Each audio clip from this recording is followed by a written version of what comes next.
Hi, Rushy here, and welcome back to Beacon Pines, where we've just witnessed our two lovely best buddies get absolutely decimated by some kind of ice storm.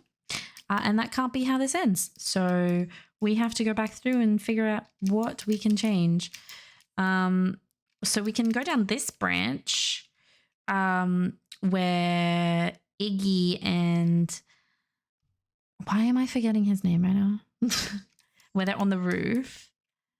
Instead of fight, we can run, which might work, or we can do the interrogation. We went down this route last time, so I think maybe we'll swap over and we'll do flight. Let's go. Luka drew himself up and decided to take the only option they had left. Flight. Run. Luka drew himself up and decided to take the only option they had left. Flight. He squinted down the barrel of the mission control defense cannon, aiming it through an opening in the dense tree branches. He looked up with surprise as it struck true and taut. Wow, nice shot, Luka. Wow, I can't believe that worked. Hey, Mr. Kerr. We'd love to hear your thoughts, but I'm afraid we have places to be. Come on, Iggy. See you, jerks.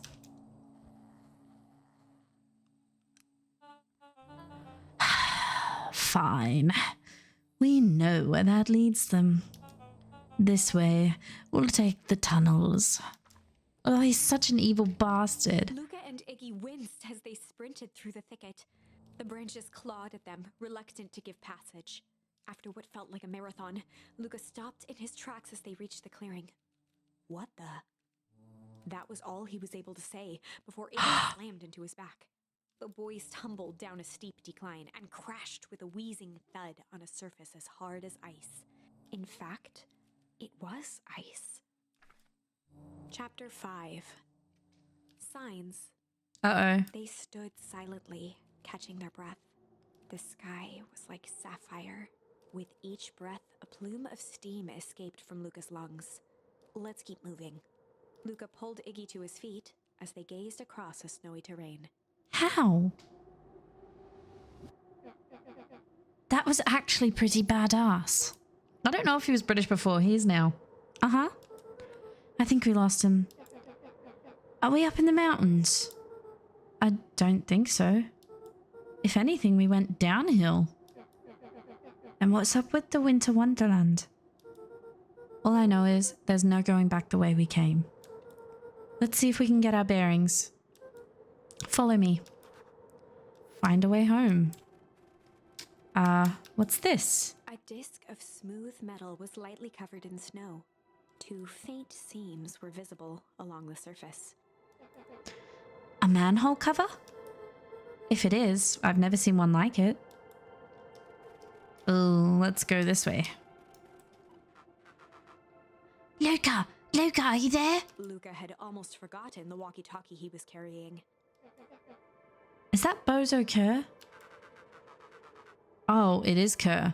Shit, sorry, I thought it was Rollo. I hope nothing bad has happened to you out in those woods. Luka looked at Iggy with hesitation. No need to be rude. With a resigned sigh, Luka responded. It seems like the only dangerous thing in the woods is you. He speaks, the young man of the hour. Now, how in tarnation did you end up with one of our radios? Just lucky, I guess. Boy howdy, you Van Horns are full of surprises, aren't you? You knew my parents? I never had the honor of meeting your father, but your mum sure was a handful. Luka winced, shoving the walkie-talkie back into his pocket. We gotta keep moving. I don't know why I made him sound like Rollo, but sure. I can't go this way. Can I go that way? No. What's this? I guess we can't go this way at all. This place sucks. It's just snow. Uh-oh. Was that my house? What? What's the readout?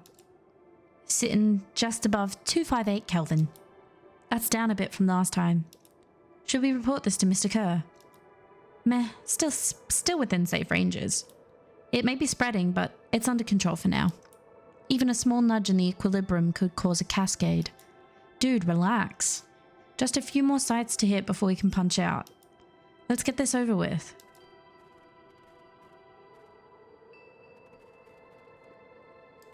Hold on. My house, this is where my house was.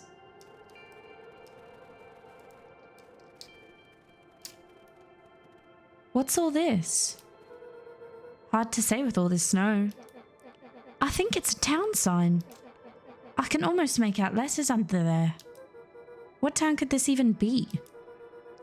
There couldn't be another town this deep into Weepwood. I'm looking at evidence to the contrary. Let's figure out what we're dealing with here. Step 1, snow's gotta go. I'll see what I can do. The snow's gotta go? In situations such as these, I find it best to chuck stuff first and ask questions second. Okay, well, I don't have anything to chuck. Oh, snow.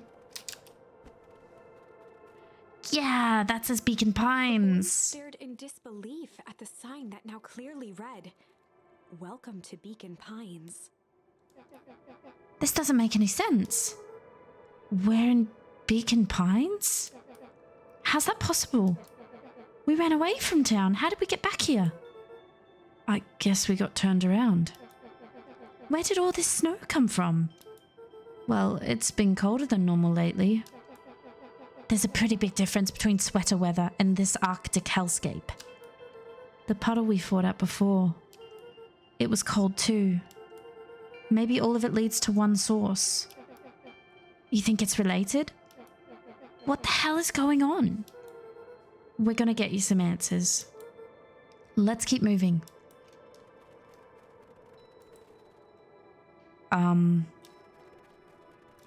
The fencing glistened, each chain link encapsulated with a translucent layer of ice.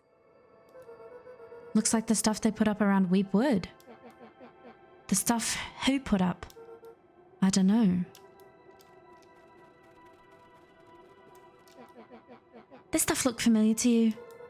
It looks like the barrel near the puddle I, shoved me into? Yeah. Sorry, Iggy.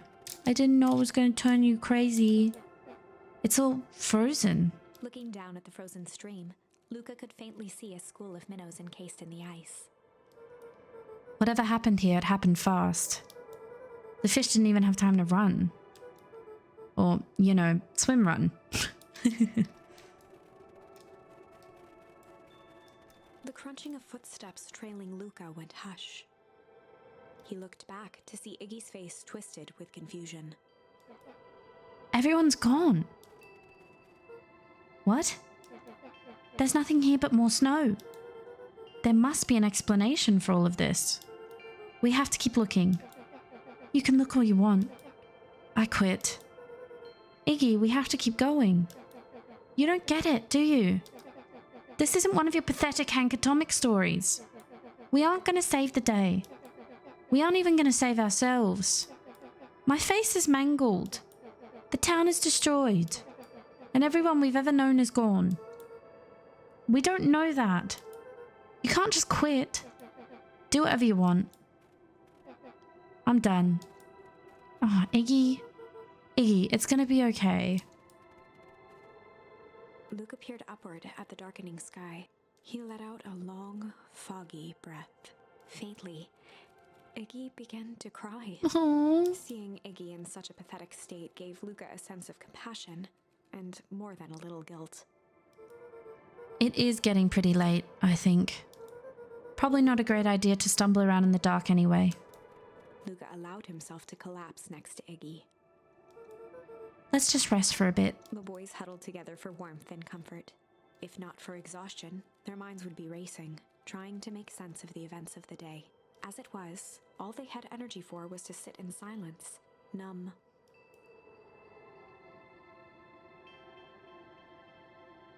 Well, this is depressing and sad. The way the snow covered everything over. It's kind of calming. Yeah. I haven't had time to say it, but thanks. Huh? For getting us away from those creeps. I sort of froze up back there. Iggy, I should be the one apologizing. This all happened because I lost my temper. Nah, that's bull hockey. First of all, you didn't know what that gunk would do. You didn't, right? Of course not. And second, stop with this baloney about losing your temper. But I did lose my temper. Iggy motioned sarcastically to his half-deformed face. Obviously.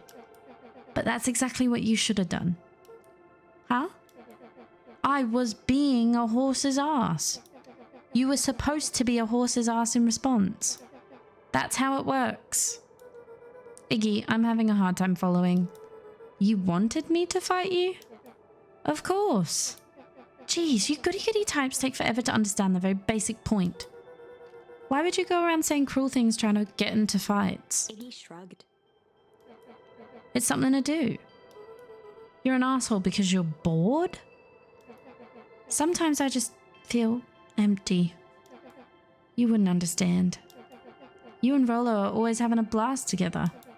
Laughing and calling that dinky little treehouse mission control. Iggy now wept openly. Perfect little Luka Van Horn. With his perfect little life. My life is not perfect. Everybody in town likes you. Not everybody. Hell, that new girl hasn't even unpacked yet, and even she already likes you. You have Tish. He wiped his nose with a sleeve. I love Tish. Tish is great. But she ain't exactly the world's greatest conversationalist, you know. Luka gave a warm chuckle.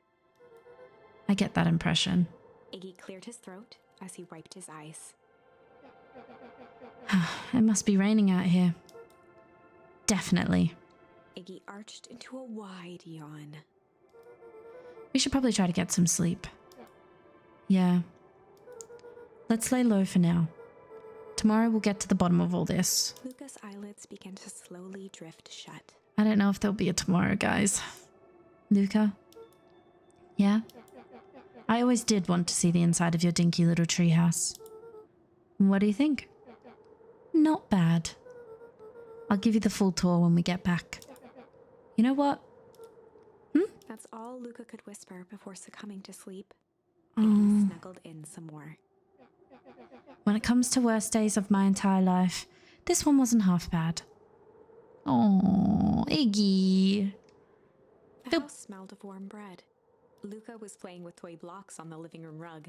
He looked up to see his parents on the couch. His mother held his father's head in her lap. She idly stroked his hair while humming a song. A voice behind Luka spoke. "This is how you remember them, huh?" Luka turned to see his own face. The doppelganger from his dreams, still clad in a yellow hazmat suit, still carrying a look of disdain behind empty eyes. "Aw, look at this perfectly cozy scene. You know it wasn't really like this." The figure picked up a toy block and inspected it. "It's amazing the facades that one can build given the right materials. Not that I blame us. These are a child's memories, all warm and fuzzy. You don't remember, do you?" Luka snatched the block from the figure's yellow-gloved hand. "Remember what?" The doppelganger pointed to the couch. "The last day we saw him alive. The day he chose to abandon us." Luka turned to look at his father, still lounging on the couch. "That's not true. He didn't abandon us." The doppelganger waved his hand dismissively. "Everything is true here. It's just a matter of what we choose to." "Let me show you." Ah, balls. The world flickered and pulsed. Luka was sitting next to his bed, listening to his heartbeat with one of his dad's stethoscopes. The doppelganger limped into the room. Now, we both know that's not how this went." He grabbed Luka's hand and guided the stethoscope to the floor. Luka heard muffled shouting, brought close by the stethoscope. It was his parents, fighting. "Do you remember what we did next?" Luka gave a slow nod and crept down the hall to peek through the banister. He could see the outline of his mother at the bottom of the stairs. Damn it, Walt. We can't afford to get involved in this. She was scared. His father stepped forward. What am I supposed to do? Just watch? There's a sickness in this town, and we both know who's behind it. I swore an oath to help people. I won't turn my back on them. Luka's mother grabbed Walt. She was crying, pleading. I can't lose you. Walt calmly removed Eleanor's hand from his shoulder. What's right is right, and what's wrong is wrong. I could never live with myself if I let Sharper get away with this. Eleanor raised her voice. Spare me your bullshit platitudes. What about our son? Luka flinched, dropping the stethoscope down the stairs. Walt turned with a panicked smile. Luka, is that you, buddy? With tears in his eyes, Luka descended the stairs. Mom? Dad? What's going on? Walt dropped to a knee to meet Luka eye to eye. Nothing, buckaroo. Your mom and I just got a little overexcited is all. Luka placed the stethoscope against his father's chest. His heart was racing. It sounded like you were going somewhere? Walt gently removed the device from Luka's ears. Listen to me, Luka. I have some business to take care of. I'll be back in time to tuck you in. Luka hugged his father tightly. Promise? Walt stood up and walked to the door. He glanced over his shoulder.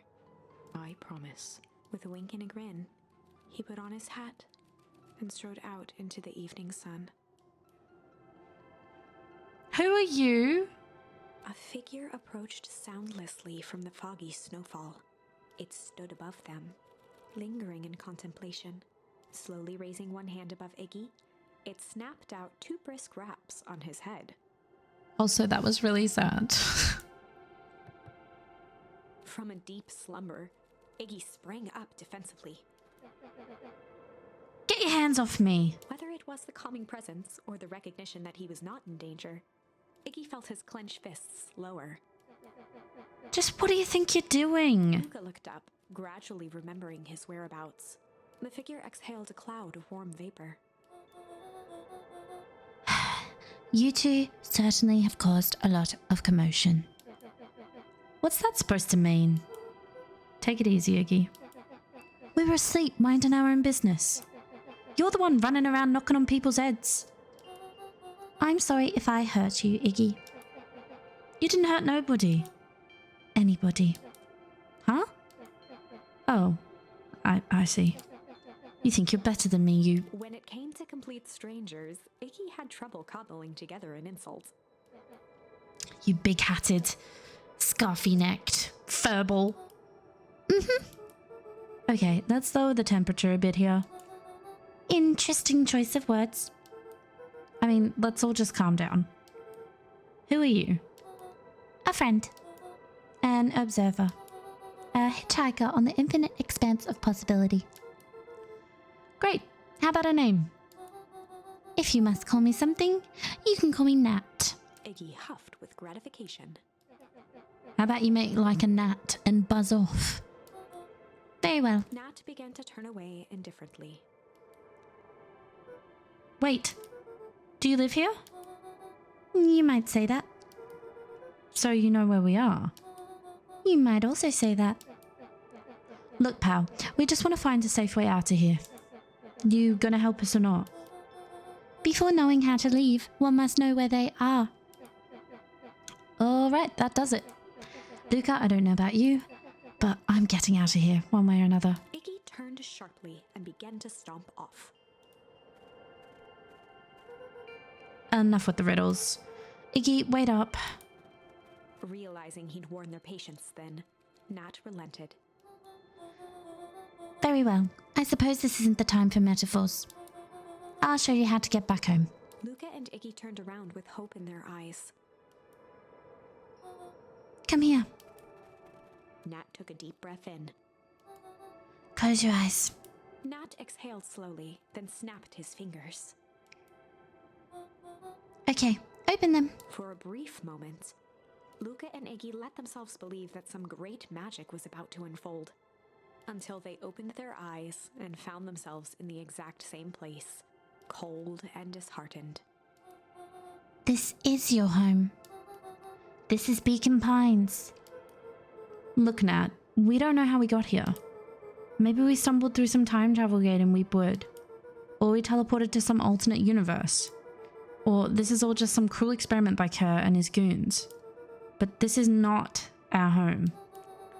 You're inching closer to the truth. Alas, the reality is much less fanciful. Just give it to us straight. So be it. As I said, this is Beacon Pines. The original, true Beacon Pines. The original? So the one they're in is the fake? You both grew up here.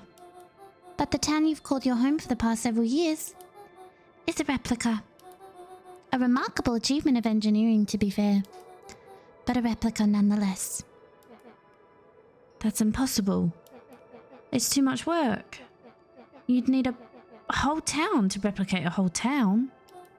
Indeed, to pull off such a feat would require immense labor power. That which could be moved would be moved. That which could not would require a precise duplicate. We would have noticed.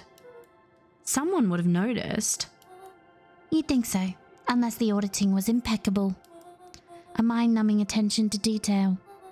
As for the innumerable trivialities which complete the tapestry, well, you can leave that to this miraculous thing we call a brain.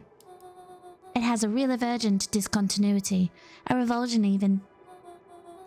The brain has a wonderful way of smoothing out the rough edges, keeping us sane.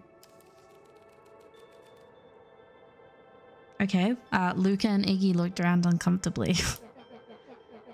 So you're saying that someone made an entire new town and moved us all here? Oh, all there, sorry. Precisely. But why? Why is the one question that can never be answered with certainty. The best one can do is to uncover. Nat narrowed his eyes, furrowed his brow, and uttered, The source. Why'd you say the source like that? Why indeed. Luka began to laugh uncomfortably. It's all ridiculous. There's no way they He could... looked down at his feet. His eyes started back and forth in contemplation. With a sudden pain, a thought struck him. If this really is home... He sprinted off into the pale distance. As Iggy turned to follow, Nat called out, Iggy! It's not too late to turn back. Simply head west through Weepwood. Thanks, Nat. Oh god, what is he going to run to? Chapter 6. The Source. Nat expressed his sympathy with a shrug and sauntered off as unassumingly as he'd arrived. He'd given Luka and Iggy what they needed, and nothing more. As Luka sprinted across the snow, the events of the past few days became clearer, pieces to a larger puzzle. Rollo said he was underground somewhere, captured. Mr. Kerr tried to cover it up with lies. The clipboards were hell-bent on capturing Iggy. It all seemed to point to perennial harvest, but right now, there was one thing that Luka needed to know. Luka stopped dead in his tracks. The tree was gone, uprooted and moved, leaving a raw gash in the earth. He dropped to his knees and dug wildly at the cold snow. His numb hands hit something hard. Aww. Headstone. A dry whisper escaped Luka's lips. You're here. All this time I thought I was visiting you. But you've been here alone in the snow. Dad, I'm so sorry. They ruined your favorite spot in the world. Our favorite spot in the world. Dad, what do I do? There was no reply, just snow-covered silence. Why'd you give me the slip like that? What if I couldn't find you, you jerk? Iggy finally noticed the tears welling in Luka's eyes and the snow-covered grave. Oh. Iggy, they stole his tree, Iggy. Yikes. Suddenly, they heard the crunch of approaching Uh-oh. footsteps in the snow. We gotta hide. 259k. Fall off distance still good. Dude, did you hear me? I said 259. Sorry. You ever think about what we did here? We saved a whole town of people. Doesn't feel like it sometimes. What about everything we left behind? That's the grave of someone with a family. The people who love them will never know the truth. The truth is overrated. He bent down to scoop up a snowball and lobbed it playfully. Hey! Don't be such a downer, dude. We took this job to change the world. Yeah. Come on. It's almost lunchtime. He just saunters off. Weirdo. Yeah, weirdo indeed. Here I thought I was a jerk. These dinguses are out here literally dancing on graves. Luka stuttered through heaving sobs. I thought I was visiting him. I thought he was with me. Not gonna lie, that's a bad break. Here's some advice. He gave Luka a solid smack on the back of his head. Hey! Who's any of this helping? What? Sitting here in the snow crying like some pushover. Who you helping? Iggy, look what they did. They lied to everyone. Blah, blah, blah. Luka Van Horn, you're a lot of things, but you ain't no pushover. What did I tell you before? When some jerk comes at you, acting like a horse's ass, I should stand up for myself. Hell yeah. Kurt and his merry little band of clipboards pulled off this switcheroo for a reason, right? Nat mentioned something about a source. Luka wiped his eyes with a sleeve. Whatever's at the source must be awfully valuable to Perennial Harvest. Sure would be a shame if something unfortunate were to happen to their precious source, wouldn't it? What do you have in mind? If it's small enough to steal, we snatch it. If it's too big to snatch, we smash it. And what if it's too big to smash? Iggy flashed a mischievous smile and cracked his knuckles. I'm always up for a challenge. I'm gonna make this right, Dad. I promise. Let's do this. Hell yeah, Iggy. Let's go locate the fucking source. This was my house. It can get awful cold out there in those woods, Luka. Probably best you two stay put and conserve your energy. Help's on the way. Where's Rollo? Where's my mum? Did you kill her? Oh, heavens no. Do I seem like a killer to you? Iggy and Luka shared a skeptical look. Well, do I? Ah, shucks. Now that hurts my feelings. Screw that guy. Yeah, screw that guy. He is a fucking killer. My home.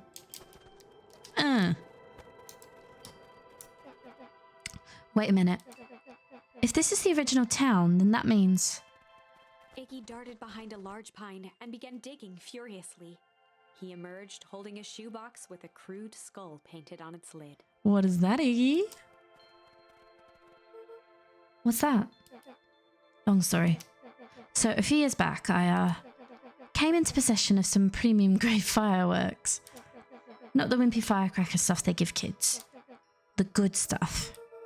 So why did you bury it under a tree? That's the long part of the story. You and Rollo were doing chores at Rollo's chicken coop, and you guys pissed me off for some reason or other. Luka rolled his eyes with realization. Oh my god, flaming chicken coop? No, you didn't. Iggy stifled a chuckle. Yep. I just wanted to give you guys a little scare. But like I said, these were some primo fireworks. I might have underestimated things. You blew up the chicken coop? I prefer to think of it as an incendiary redecoration. Sorry, but you should have seen the looks on your faces. Rollo got grounded for months. Which is why I needed to stash the evidence and lay low. So I buried them under that tree. But when I came back for them later, they were gone. I figured some grown-up found them and tossed them. Iggy triumphantly raised the shoebox. Turns out it wasn't the fireworks that got moved. It was us. Unbelievable. God damn it, Iggy. Do you think this is a game? Newsflash, boyo. You're not a hero. You're a little brat who was in way over his head.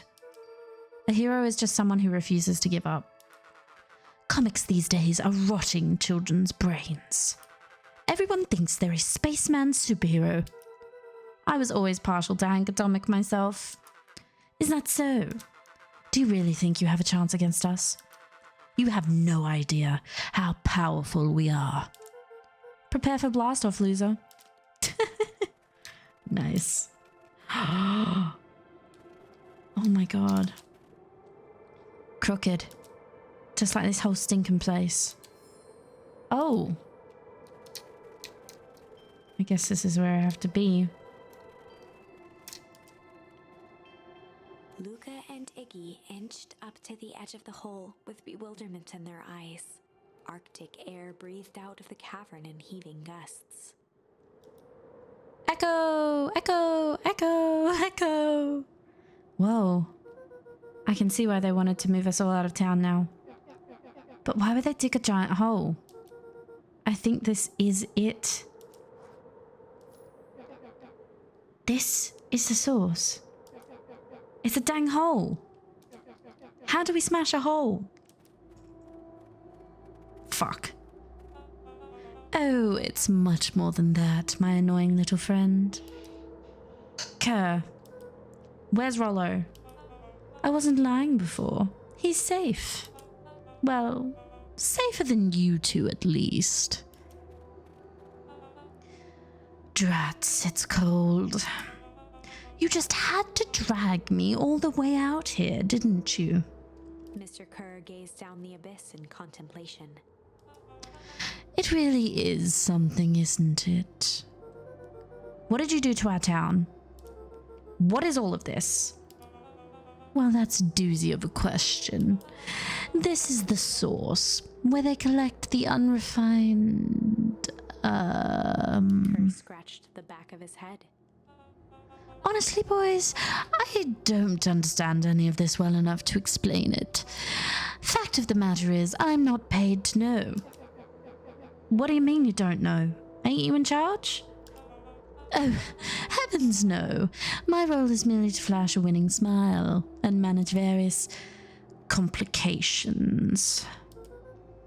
Complications like us. You are a smart boy. His face contorted into a saccharine grin. It really is nothing personal. Some people are destined to strive for greatness, and others are simply obstacles along the way. Seems like you were destined to be a creepy lackey. The point is that we all play our part in life. Mine just happened to be a lead in the role of a lifetime. And you happen to be extras ready for your curtain call. We aren't giving up without a fight. Your smile's not going to be so winning after we're done with you. Now, boys, there's no need for melodrama. It makes even a professional such as myself embarrassed for you. Let's change the mood a bit. Kerr snapped his fingers. Scene change. Uh-oh. There, that's better. Deal with them. Iggy turned to Luka with a sly glance. Why are you smirking? Because I have a box full of fireworks and you don't. Iggy waved the box into the air, threatening to drop it down the hole. Stop. Let's not do something regrettable. Joke's on you. Regret is one of my specialities. Out of curiosity, what would happen if I threw these in your precious hole? Nothing. Nothing at all. You're a terrible liar. I'll have you know, I'm an exceptional liar. Up. That's far enough. Iggy plucked plucked a single bottle rocket from the box and held it up with reverence. Stop, you fool! Call off your goons. After a long pause, Mr. Kerr flung up his hand with frustration. Very well. You all can head back for the night. It's been a long day. I'll handle these two from here. I like how they just Mr. backed Kerr up. sighed into the frigid air. It's just us now, Iggy. You can put that down. What, like this? With a nonchalant flick, Iggy tossed the fire into the hole.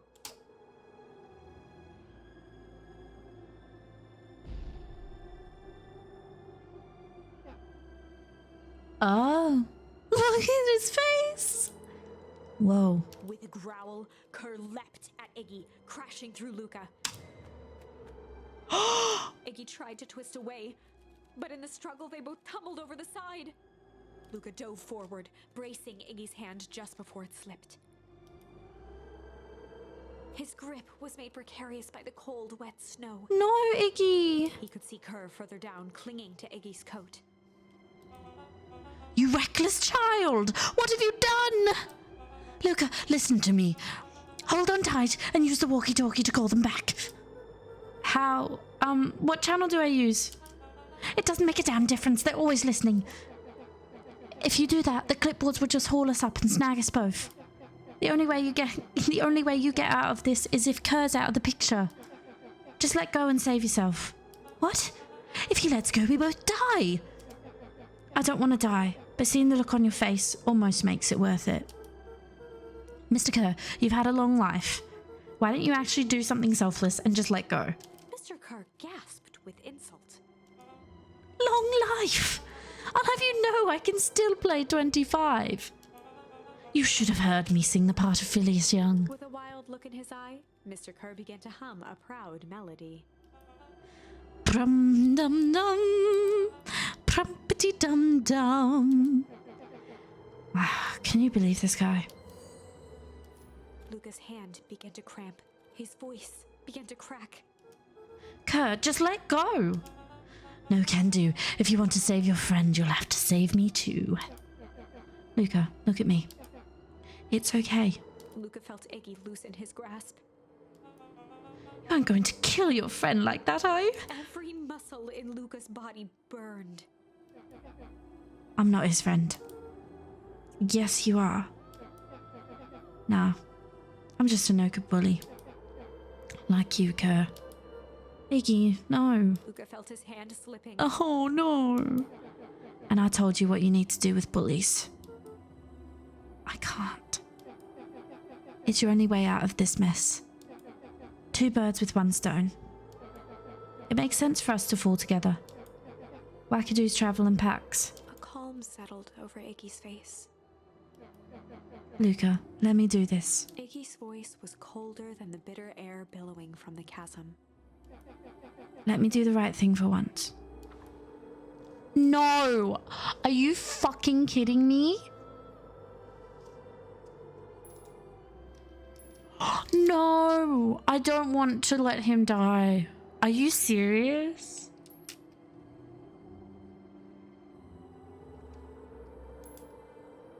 I'm not. No, he's refusing. No. No. He had no choice but to refuse Iggy's request. He It's tightened probably his such a bad grip and reached choice. for the walkie-talkie in his pocket. A wild delight crept onto Mr. Kerr's face. That's a good lad. Ah. Now, radio for help. Iggy begged Luka with his eyes one last time, but Luka pressed the button and called out. We need help. Mr. Kerr is in danger. It wasn't long before they were once again Oh, surrounded by fuck. clipboards. Mr. Kerr sighed with relieved frustration. There you are. You really are a worthless lot, aren't you? I should have. I can't. Oh my God. Mirror. Now. A clipboard dutifully produced an ornate ivory hand mirror, and Mr. Kerr began preening his tousled hair. Are you serious, dude? Ah, that's better. Mr. Van Horn, I applaud your sharp thinking under duress. I'll put in a good word for you with the founder. Take them away, a swarm of hands overpowered Luka. The last thing he saw before a cloth bag was pulled over his head was the defeated look on Iggy's face. The end. No, I knew it was going to be the end, but I was hoping. I think this was one of those times where doing the right thing was the wrong Yeah, I thing. know. Thanks, book. Well, I guess we'll see what happens when we accept it. I'm Luka had no really choice upset but about to it. accept Iggy's request. With a quiet blink, Luka watched a teardrop sail down into the howling void. As his fingers slowly gave up, he met eyes with Iggy. Good.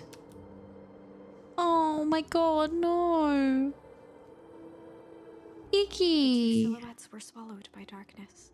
I don't care about fucking Mr. Kerr. He deserves to die. Iggy.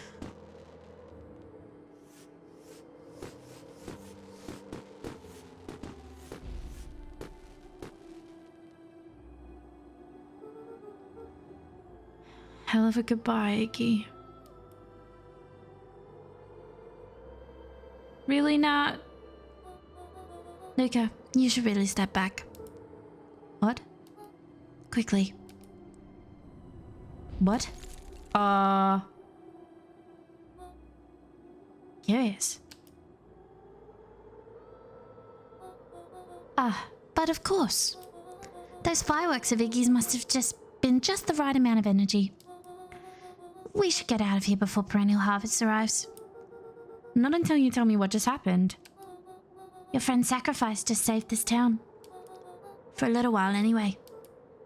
How? Tempus liquamine is a peculiar substance. It can change the relationship between matter and time itself. But doing so requires unfathomable energy. In a closed system, that energy can only come from its surroundings. A useful side product of this property being, by adding precisely correct amount of energy to it, one can create a cryogenic cascade. So the gunk makes things cold and the fireworks made the whole freeze over? That's one way of putting it, yes. As dumb luck would have it, the fireworks weren't strong enough to generate a runaway reaction. I shudder to think what would have happened in that case. We have some idea what that would look like. Ah. Yes. It will take him a good while to safely break through and access the source again. If you know all of this stuff, why haven't you been helping? I have been, in my way. Each one of us has our role to play. Iggy's role, it turns out, was to buy us precious time. Mine has been to observe and wait. Wait for what? You. Me? Why? What's my role? A fierce twinkle flashed in Nat's eyes. Luka Van Horn, you are going to save the world. I'm sorry, what? With a chuckle, Nat turned and walked west. Dumbfounded, Luka followed behind him, trudging through the snow. Every step taking him further away from everyone and everything he knew, and closer to destiny. To be continued in Beacon Pines, Pines Harder. Are you kidding? Revenge served cold. Second time's a charm? Wait, that's it? This ends with a crummy cliffhanger just when it was getting good? I was even starting to like Iggy. No way. I refuse to be associated with some never-ending parade of sequels. Let's go back and find something more definitive. Okay, so that ends with me saving the world. We got a couple more things now, I guess, on this line. We could do hard on this line, but I think I'll do that next time. I'm glad we get to go back and change it because I am very sad that Iggy's gone. Like, Iggy's not a bad kid. He's just a bit of a bully. Now we get to go and interrogate Mr. Tolliver again. And we're not just going to let him sneak out the fucking staircase. But yeah, thank you for watching. I appreciate it if you did. And I'll catch you guys next one. Bye.